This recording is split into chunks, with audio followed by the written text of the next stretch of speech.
Bismillahirrahmanirrahim. Assalamu alaikum dear students. This is lecture number 3 for class 9th Urdu और आज हमने सबक कदर अयाज का ख़ुलासा पढ़ना है। तो ये आपके पास जो बुक है वो सरमाया उर्दू है। इसका ख़ुलासा हम पढ़ना शुरू करते हैं।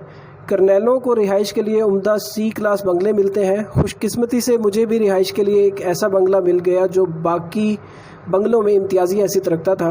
ये बंगला विल्सन साहब ने ख़ास तौर पर अपने लिए बनवाया था। ये बंगला तकरीबन 2 एकड़ अराज़ी पर वाक़ था। बंगले के वसी सहन में ऊंचे सर्द और सफ़ेदे के पेड़ लहलहाते थे। इस शाहाना तर्ज के बंगले की आराइश व ज़ेबाइश के लिए मकामी कबाड़िए की मदद ली गई। सलीम अभी मैट्रिक का इम्तहान देकर फारिग हुआ था और दूसरे करनैल ज़ादों की तरह उनके साथ बैडमिंटन खेलता और शाम होते ही टेलीविज़न के सामने बैठ जाता।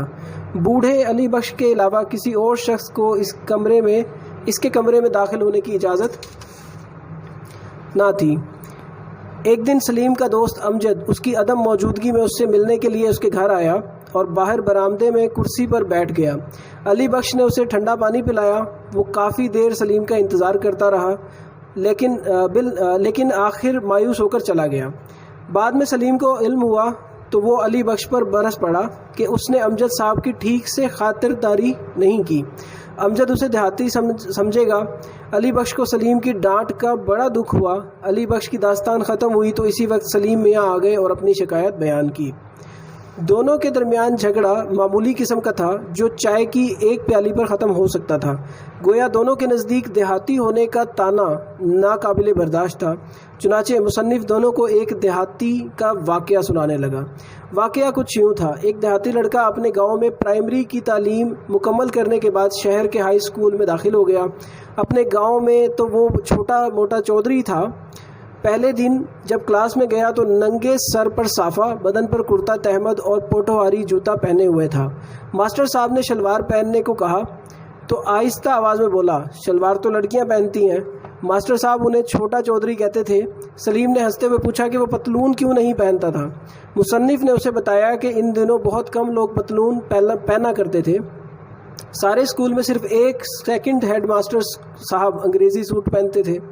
स्कूल के लड़के उन्हें जेंटलमैन कहते थे। एक दफ़ा वो शिकार खेलते हुए छोटे चौधरी के गांव में पहुंच गए। दिसंबर का महीना था और सर्दी भी खूब थी। रात हो रही थी, इसलिए मास्टर साहब ने छोटे चौधरी के घर रहने का फ़ैसला किया। लड़का खिलाफ़े तवक्को मास्टर साहब को देखकर घबरा गया। परेशान था कि कहीं मास्टर साहब की तवाज़ो में कमी न रह जाए। वो इन्हें चौपाल में ले गया और एक रंगीन चारपाई पर बिठा दिया और इनके लिए मकई के भट्टे मंगवाकर पेश किए।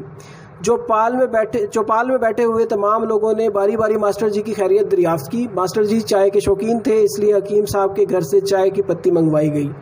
चाय बदमज़ा तैयार हुई थी। मास्टर साहब ने एक घूंट पीकर रख दी। रात को मास्टर जी को मुर्ग का सालन पेश किया गया और सोने के लिए इकलौती रेशमी रज़ाई पेश की गई। सुबह मास्टर साहब को खेतों की सैर कराई गई और मस्जिद के गुस्ल खाने में गुस्ल किया।